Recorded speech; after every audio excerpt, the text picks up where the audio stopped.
हाय sacks, मैं एक सामान्य नागरिक। मैं एक जागरूक नागरिक।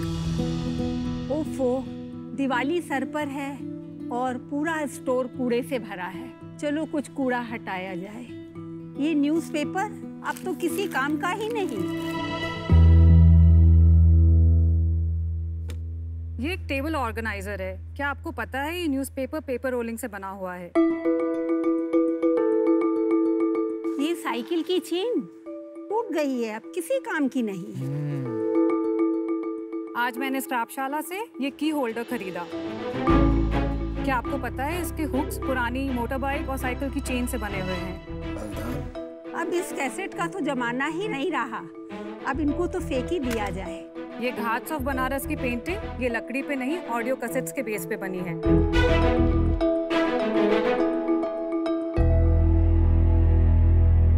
मैं मधु शाह, ये मेरी बेटी शिखा शाह। नमस्ते शाक्स, हम बनारस से हैं। CPCB के डेटा के अनुसार मुंबई में हर रोज 7 lakh kilo non biodegradable waste generate होता है। इसका 90% सीधे कचरे के ढेर में जाता है। स्क्रैपशाला अपने प्रोडक्ट्स और सर्विसेज से इस बढ़ते हुए कचरे के ढेर को कम करने की एक खूबसूरत पहल है। हमारे प्रोडक्ट्स और सर्विसेज का इस्तेमाल होम डेकोर, लाइफस्टाइल और गिफ्टिंग में किया जा सकता है, जैसे कि ये इको ब्रिक से बना टेबल और स्टूल। ये पूरा का पूरा products 15 kilo single waste plastic से बना हुआ है। स्क्रैपशाला के सारे प्रोडक्ट्स कारीगरों द्वारा हाथ से बनाए गए होते हैं, जो बनारस के आसपास ही स्थित हैं। घर की बालकनी से एक बड़ा वर्कशॉप, एक आर्टिसन से 15 आर्टिसंस, 500 से ज़्यादा प्रोडक्ट डिज़ाइंस, 5000 से ज़्यादा कस्टमर, बनारस से पूरे भारत में ऑर्डर्स और बहुत सारे स्ट्रेंजर्स का सपोर्ट। 2016 से 2021 की जर्नी ने स्क्रैपशाला को एक प्रोडक्ट बनाने वाली कंपनी से एक लहर बनाया है, जो अपसाइक्लिंग को एक ऑर्गेनाइज तरीके से भारत के हर कोने में ले जाने के लिए अब तैयार है।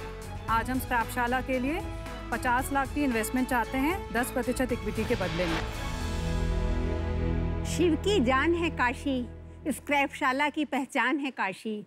कला के माध्यम से हम देश के वेस्ट को घटाएंगे, महिलाओं को हुनर सिखाकर उनका आत्मबल बढ़ाएंगे।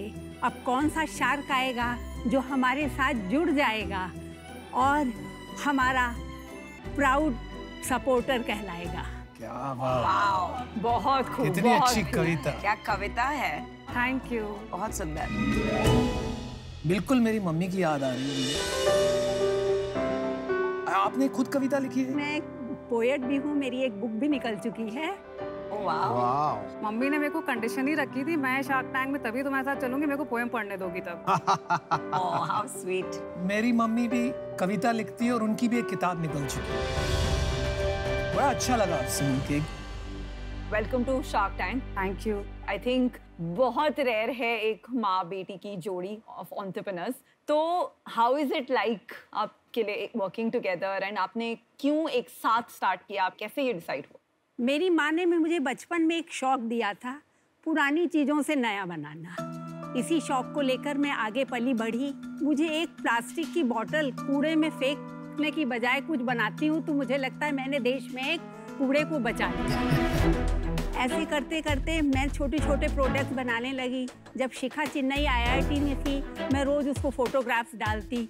इसने मेरे प्रोत्साहन को बढ़ाया और आज ये इतना स्टैंड कर गया है, देश नहीं विदेश में भी इसकी एक अपनी पहचान बनती जा रही है।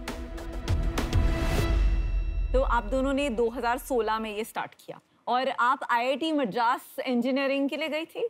नहीं, मैं वहाँ पे incubation cell RTBI rural technology and business incubator में अपने एक आइडिया को एग्जीक्यूट कर रही थी। जब मैं वापस आई 2016 में, तब हमने घर की बालकनी में अपने पहले पेंटर को बिठाया और हमने कुछ बियर बॉटल्स को पेंट कराया। बनारस फेमस है टूरिज्म के लिए, तो वहाँ पे बहुत सारे कैफ़ेज़ हैं जो काफ़ी हाई एंड है। तो हमने उनको ये बॉटल्स फ्री में दी और हमने कहा कि आप अपनी प्लास्टिक बॉटल्स रिप्लेस करो। तो हमें पहले 10 दिन में इतने ऑर्डर्स आए कि हमें एक्चुअली एक आर्टिसन और रखना पड़ा। वहाँ से हमारी जर्नी शुरू हुई। This is just to show the quality and हमारे सारे प्रोडक्ट्स हैंड पेंटेड हैं। This is a pen stand, Captain America and Hulk. Oh wow, it's heavy. ये कीबोर्ड जर्नल है sir, you can check this also. और ये आपने posters बनाए हैं। सर ये रिक्लेम्ड पाइन वुड है, ये विनीता मैम का कोट है, what doesn't kill you makes you stronger. So we have done a key holder. आपकी वेबसाइट पे अवेलेबल है? Okay, I will definitely pick We this added up it after. And this one. Definitely thank you. Thank you. Shikha, एक बात बताएं, 5 साल से आप business की तरह कर रही हैं इसको? जी जी जी जी। पिछले साल में आपने क्या सेल्स की? 27 lakhs। Thank you. आप इसको एक वेबसाइट की तरह क्यों रन कर रही हैं? उसमें ट्रैफिक लाना पड़ता है। Amazon जहाँ पे ऑलरेडी ट्रैफिक है वहाँ पे आप एक स्टोर फ्रंट की तरह इसको क्यों नहीं चलाती? वो चीपर नहीं पड़ेगा आपको पर कस्टमर? अभी जो हम सेल्स कर रहे हैं बनारस में, हमने 2020 अक्टूबर में अपनी फर्स्ट अपसाइकल्ड रिटेल स्टोर खोली, जो पूरा स्टोर भी अपसाइकल्ड है, वेस्ट मटेरियल से बना हुआ है। हमारे आर्टिसंस ने ही बनाया उस स्टोर को। हमारी ई-कॉमर्स भी हमने लास्ट ईयर ही स्टार्ट की है। इसके पहले हम फ्लिपकार्ट जैसे बहुत सारे प्लेटफॉर्म से सेल कर रहे थे, बिकॉज हमें पता था कि हम खुद की वेबसाइट शुरू करेंगे तो ट्रैफिक नहीं आएगा। तो जैसे एंटरप्रेन्योरशिप की जर्नी में सीखने मिला था कि एकदम से बिजनेस को एक्सपैंड नहीं करना है, लीन तरीके से चलना है। तो we always run the business in a very lean. We fact COVID में भी हमने कोई लॉसेस नहीं की, हमें किसी आर्टिसंस को निकालना नहीं पड़ा, क्योंकि बिजनेस इतना लीन था कि सर्वाइव करना बहुत ईजी था। हम बॉम्बे, दिल्ली जैसी जगह पे एक रिटेल आउटलेट खोलना चाहते हैं जहाँ पे लोग फिजिकली एक्सपीरियंस कर सकें, एडुकेट हो सकें। अगर आप ऑनलाइन हो तो बड़ी सिटी में चलने की जरूरत ही नहीं है, ऑनलाइन से ही ट्रैफिक आ जाएगा, आपको बड़ी सिटी से भी आ जाएगा। हाँ sir, but it's not a common product. जब आप किसी को बोलते हो कि वेस्ट से अपसाइकल हुआ है तो वो नेगेटिविटी पहले ही आ जाती है प्रोडक्ट को लेकर। या तो जब वो एक्सपीरियंस करेंगे इसको टच करके कि क्या डिफरेंस है, देन वो मार्केट में पुल आएगा। तो आप इसको प्रोनाउंस क्यों कर रही हैं, आपका अपना नाम स्क्रैपशाला रखकर? सर फर्स्ट 2016 में इसी को ब्रांड नेम रखा था, तो एज सच कभी चेंज नहीं किया। लेकिन आप समझ रहे हैं अभी वीकनेस Yes, बन रही है वो। yes. नहीं, बट अनुपम, मुझे नहीं लगता ये वीकनेस है। आजकल purpose driven brands is what everyone likes, and आप जब बताते हैं कि आपने स्क्रैप से इतनी सुंदर चीजें बनाई है, तो I think it's a matter of pride, गर्व की बात है। तो I don't think it has I a don't agree. Negative. I think purpose-driven brands are different from calling your brand scrap. Scrap शाला मतलब आप स्क्रैप से सुंदर चीजें बना रही है और उसके लिए आपके पास एक शाला है। चलो, difference of opinion है। या शिखा, जो चैलेंज क्या होता है कि अगर इंस्टाग्राम जहाँ से आप सबसे ज़्यादा स्केल कर सकते हो, फॉर इंस्टेंस इंस्टाग्राम में कंज्यूमर मुझे लगता है क्यों कन्वर्ट हो रहे होंगे जब आपकी वो जो येलो प्लेट, वो ब्लू बॉटल, उनकी पिक्चर्स देखते हैं तो बहुत टेम्पटिंग लगता है, तो वो शॉप करते हैं। Correct. अभी जब जितना आप स्केल करेंगे, लोग अच्छी product, good looking product at good price चाहेंगे। नाउ जब अपसाइक्लिंग का चैलेंज ये होता है कि अपसाइक्लिंग में इफेक्टिवली बनाने की कॉस्ट एक नॉन अपसाइकल्ड प्रोडक्ट से ज्यादा हो जाती है, बिकॉज Absolutely correct. वर्क ज्यादा होता है। बिल्कुल सही बात। तो competing with non upcycling people becomes a challenge because आपके मार्जिन उनसे कम हो जाते हैं, और जब Correct. मार्जिन कम होते हैं तो आप मार्केटिंग में नहीं डाल सकते, आप इतने एड्स नहीं रन कर सकते। तो बिजनेस में स्केल में ये चैलेंज होता है हमारे ये अपसाइक्लिंग एंगल का। मुझे ये बिजनेस स्केलेबल नहीं लगता, इसलिए मैं इसमें इन्वेस्ट नहीं कर पाऊंगी। Best of luck, and I would personally be happy to help out in any way with the business. ये थोड़ा सा टफ बिजनेस है, बट ये बहुत अच्छा काम है। मेरे को ना बुरा भी लग रहा है मना करते हुए, but I am out of this. Madhu ji, I will not be able to partner with you on this growth journey. So all the best from my side. Thank you sir.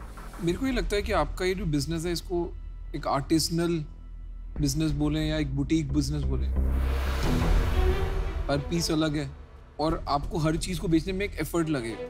तो आप अगर इसको एग्जीबिशन में लगाएं तो हो सकता है बिक जाए, फ्ली मार्केट में लगाएं तो बिक जाए, बट ज़रूरी नहीं है कि अगर आपने इसको ऑनलाइन लिस्ट कर दिया तो वो उसी सेम स्पीड से बिकेगा। इसमें ज़रूरी नहीं है कि पैसा डाल के आपका स्केल भी आ जाएगा। ओके। तो इस कारण से एटलीस्ट मेरे को नहीं लगता कि उस एक इन्वेस्टेबल बिजनेस है, इसलिए मैं भी आउट। मधु जी एंड शिखा, मैं कब से आपके प्रोडक्ट्स को देख रही हूँ और ऐसा मुझे कोई डिफरेंशिएटर या कोई अनोखी या अलग बात ऐसे जंप करके नहीं आ रही है कि हाँ ये कुछ अलग है। मार्केट इतना क्लटर्ड है, भरे पड़े हैं products from scrap, and for that reason I'm sorry I'm out. Investor जब आ जाता है ना, वो खाली दोस्ती यारी में नहीं आता है, वो डिमांड करता है कि इसका इन्वेस्टमेंट उसको रिटर्न हो जाए। तो मुझे लगता है वो स्टेज पे अभी तक आप हो नहीं, इसलिए मैं आपके साथ नहीं जुड़ पाऊंगा आज। आई एम सॉरी, मुझे आउट होना पड़ेगा, बट फिर से कहता हूँ I wish you all the best Shikha and Madhu ji. Thank you very much for coming in today. Thank you. Thank you. Thank you so much.